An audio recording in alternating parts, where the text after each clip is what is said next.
So today is one of those days I'm itching to tinker with something. And while I'm still waiting for a bunch of things I ordered off of Amazon to arrive, I thought, why not build a new PC? Something under $1,300 and for work and gaming. And that's exactly what I'm going to do today. And in the process, I will be testing to find out how powerful this PC build can be. I use PC Part Picker when planning out a new build, especially on a budget, because it's so helpful at showing you what parts work together and makes sure that you stay within your budget. To make this build even more interesting, we're going with a small form factor case, and as such, I have put a little more thoughts into what components to combine for the most optimal performance in such a tiny box. One major advantage of a small form factor PC build is that it takes up way less space on your desk than a bigger case. Plus, it's minimal, cleaner, and in some cases can easily fit into a travel case or backpack. Speaking of minimal, I am switching things up in my current PC in a couple of weeks. Not that it doesn't look clean or anything like that, but I am super excited to finally build in my dream PC case. So stay tuned for that video when it goes up. To begin, let's start with the CPU. The CPU I've chosen for this build is the AMD Ryzen 7 5800X. This is an 8-core 16-thread processor, and I really like that it comes with 32 megabytes of L3 cache, which is great for gaming. But bear in mind that if you're looking to build an absolute beast of a gaming PC with a slightly higher budget than what we're working with today, I definitely recommend going with the Ryzen 7 5800X 3D instead. Although that's also an 8-core 16-thread processor, it has AMD's 3D V-Cache technology, which is a beast when it comes to gaming. This is the motherboard that we're working with. It is the Gigabyte B550i, and it comes with 2 HDMI ports, 1 DisplayPort, 5 USB 3 ports, 1 USB-C port, and Wi-Fi 6 among other features. I really like that this board has 2 slots for your M.2 drives, but for this build, we're only going to be using 1. As a CPU cooler, I've gone with the Hyper 212 from Cooler Master. It is insanely efficient for the price, and installation is pretty simple as well. Apply some thermal paste to the CPU, place the cooler on top, and just make sure that you fasten all screws, but avoid locking the screws way too tight. Clip on your fans and connect your cooler to the motherboard. We're building in one of my favorite cases ever, and it pretty much was my first Mini-ITX case. This is the NR200P, and I'll keep the cost of all these items somewhere on the screen. Also, all items will be linked in the description below.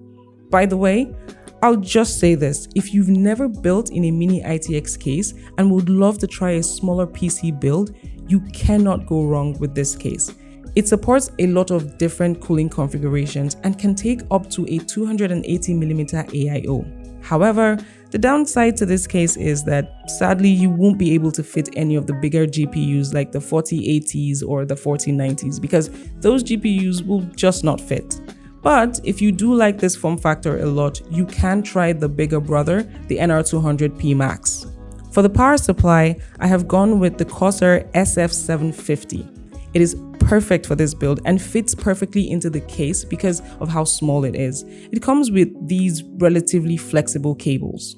We are pairing our CPU with an RTX 3080. Now, there isn't anything this GPU can't handle, including playing games at 4K while sitting pretty cool with its flow-through design. On the aftermarket like eBay, the RTX 3080 is going for as low as $400, which is just so affordable at the moment. Just make sure that you do your due diligence if you choose to get anything off of eBay. For the case fans, I'm going with the Arctic P12 PWM. These fans are fantastic and silent. So let's put this entire build together.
think we've really done well with this build.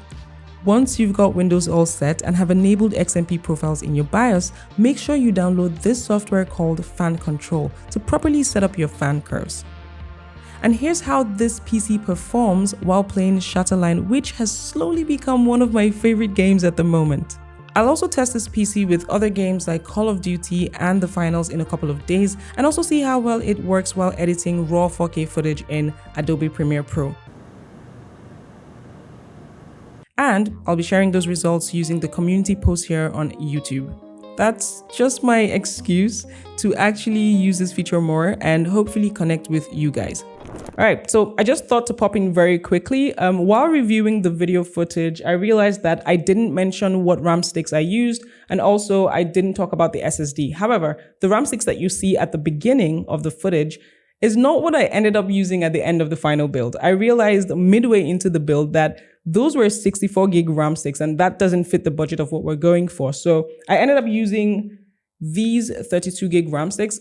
I'll include like a B-roll of what these are. These are actually the correct ones to use. These are the ones that actually suit and fit the budget that we're going for. And then for the SSDs, I used the Samsung Evo 970 Plus, 1 terabyte. Yeah, that's what I ended up using. So I think it's quite important to clarify, especially for PC videos like this, so that there's no error. But I'll include all of the correct links in the description below.